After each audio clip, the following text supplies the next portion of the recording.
In this video we're going to show you how to replace a honeycomb base.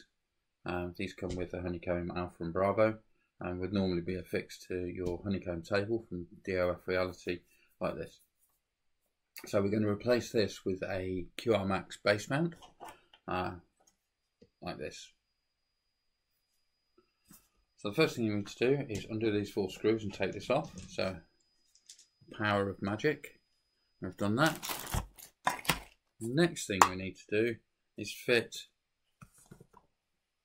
the QRMax, but the first thing we realise is that there's no holes in here. Now you could drill this and through the wheel plate, and that's been the solution up till now. So what we've done is, if you remove these screws from the wheel, to detach this from the wheelbase, just a quick pointer. You'll see on the side of this wheel table there's a long edge between the knot, and then there's the edge between the notches and a short edge. The long edge should be towards the pilot.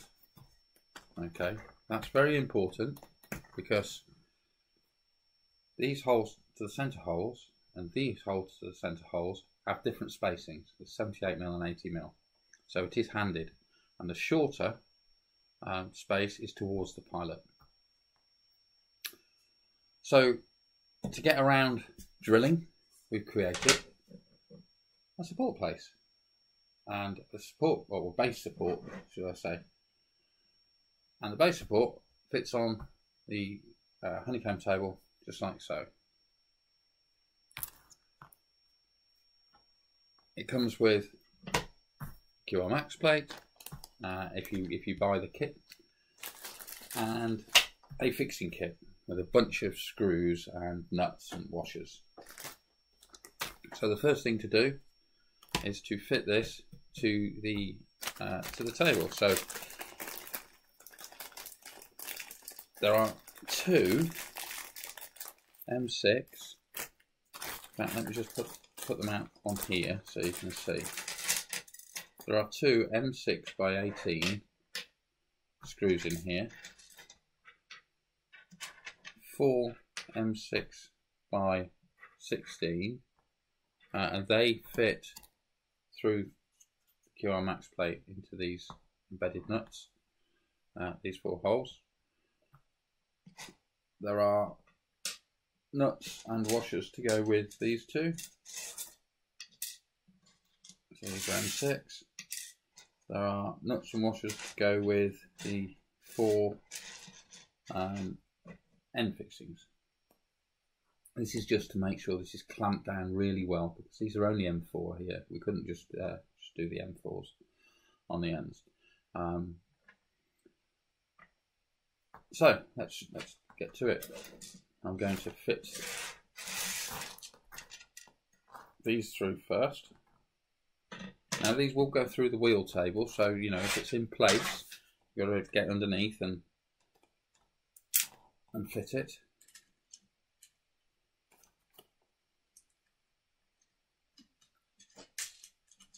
You will need a spanner on these, along with an Allen key, to fit it properly.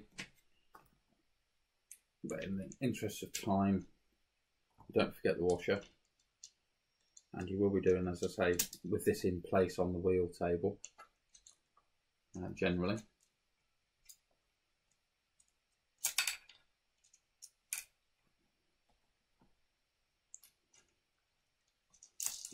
Okay, spin that up. Now, we've left it loose. And you do the same for these 4 screws. So I'm going to cut away while I put these on, just so you can see where we are. So these are all now tight, and this is in place, ready to accept the QRMax plate. Now you will need to remove this end guide in order to gain access to this screw. So we've got a little video I'm going to run now that shows you how to do the guide, or how to get the guide all lined up again. So before I do that, I'm just going to spin this off. Spin that off, and these screws here fit in easily into these holes.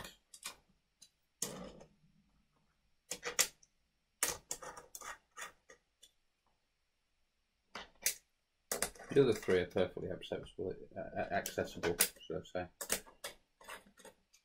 Okay, so just tighten those up.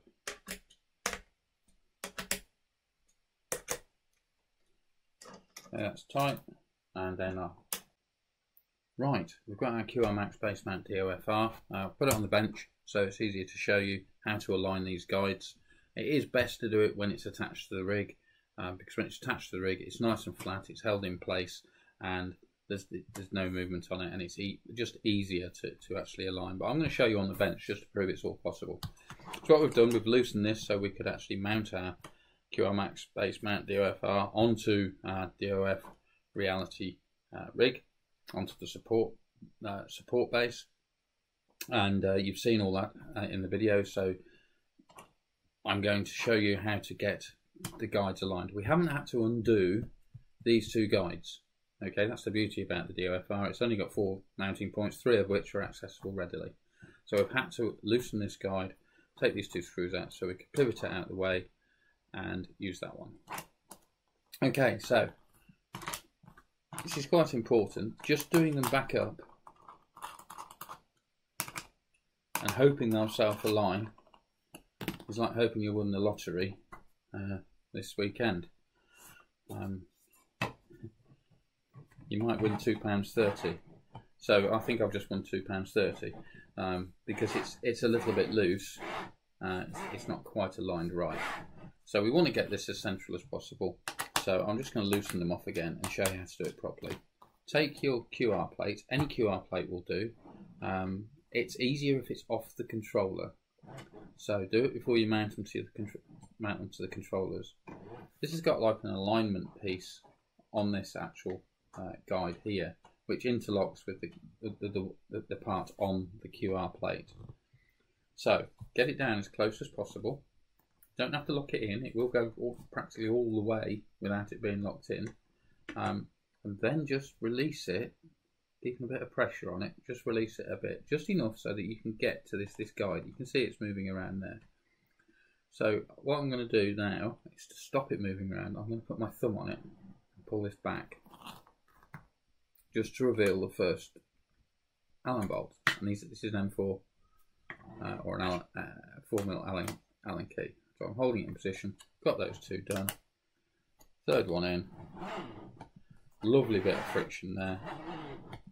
So that'll stop it flexing. Of course, there'll always be a bit of flex on these QR base mounts. The bigger they are, the more flex you get. We've got a solution coming for those that are allergic to flex. It will cost more, but for most people who just want to get their yoke on and off, who just want to put their wheel on and off, and aren't that sensitive to a tiny amount of flex, this is more than adequate if you align them correctly. Okay, so it's all nice and fitted, and the guides are aligned as you saw in the previous clip. So now this allows you to QR any controller that is supported by our QRMax range. Now, you'll notice it's slightly more forward than this side. The reason for that is that we fit this to the front edge to allow any controls with overhangs actually to fit nicely against the front. So you might have a wheel that has an overhang, like some of the Logitech or some of the Thrustmasters or what have you, and that allows you to fit a QR plate, or by fitting a QR plate to any controller supported by our range, you can now swap it out with your honeycomb yoke. Obviously, it is higher than the standard fitment. That's just a compromise you get with QR, but you could fit a wheel on here, you could fit another type of yoke or what have you. It just allows you to interchange them. Now the other configuration is that you have one of these on either side, so you can have any controller in any position that is QR'd. whether that's your honeycombs or whether it's other controllers, you know, say a wheel and I don't know, it could be a gear stick. You'd unlikely want the gear stick there, but you might want it.